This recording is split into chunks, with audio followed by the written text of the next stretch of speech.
السلام عليكم، كي دايرين؟ لاباس عليكم؟ نتمنى تكونوا كاملين على خير وبخير، ومرحبا بكم معايا في قناتي شاف ملكه. اليوم اخوتي غادي نشارك معكم مادلين بطريقه سهله، ناجحين 100%، صدقوني كيجيو لذاذ. هنا هما المقادير وغادي ندوزو للطريقه.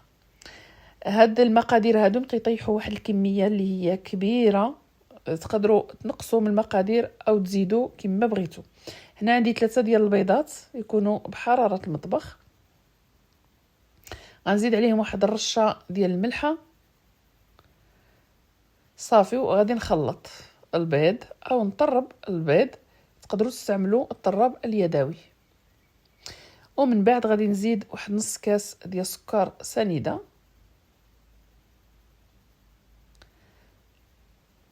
ومن بعد نزيد نص كاس ديال زيت المائده. وانا تنخلط.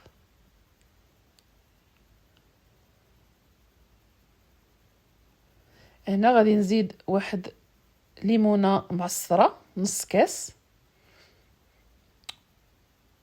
واحتفظت بالقشور ديالها حتى هما غادي نديرهم. وهنا عندي واحد 2 معالق كبار ديال الماء الزهر، كيبقى اختياري بصح عطاها واحد المذاق زوين لهاد المادلين. هنا زدت واحد السكر فانيليا والقشور ديال الليمونه او الحامضه اللي بغيتو، هنا تستعملوا الحامض او الليمون صافي. وغادي نخلط. وهنا غادي ندير فرينه، غربلوه من الاحسن. هنا عندي 240 غرام ديال الفرينه و2 معالق كبار ديال النشا او المايزينا. وهنايا عندي عفوا خماره الحلوى 11 غرام، 2 ديال 11 غرام 22 غرام صافي. وغادي نخلط هنايا مزيان كما شفتوا. راني ما تنخليش انا في الكوزينه ملي تندير شي حاجه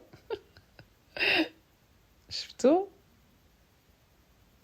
كوارث. ايوا ملي تنخلطو مزيان نخلطو نجلطو كما العاده. هانتوما الخليط ما تيجيش سائل ولا بحال الكيكه، تيجي شويه قاصح على الكيكه. ابخي غادي ناخذوا هاد الكويغطات وغادي نعمروهم صافي. هذا هو هذه هي الطريقه، صدقوني راه ساهله. هانتوما يلا بالمعلقه غنهز لان شويه قاصح وصافي. وتقادوا تعمروا الكويغطات ديالكم، ما تعمروهمش حتى الفم هكا، ديروا واحد 2 معلقات هكا لاننا عندي الكويغطات هنا كبارين. انتم تقدروا تستعملوا الصغارين، راه يطيح لكم واحد الكميه اللي هي كبيره، وتقدروا تحتفظوا به لمده حتى اكثر من سيمانه، ما تيخسر ما حتى حاجه صافي. هنايا من بعد ما غادي نعمر الكويغطات ديالي كاملين، نتوما غادي ندخلوا الفران شاعلاه من التحت ومن الفوق. من بعد ما خرجتهم من الفران شوفوا كيفاش جاو، ما شاء الله تيحمقوا. هانتو الطريقه ديالهم ساهلين وناجحين وتيجيو لذاذ.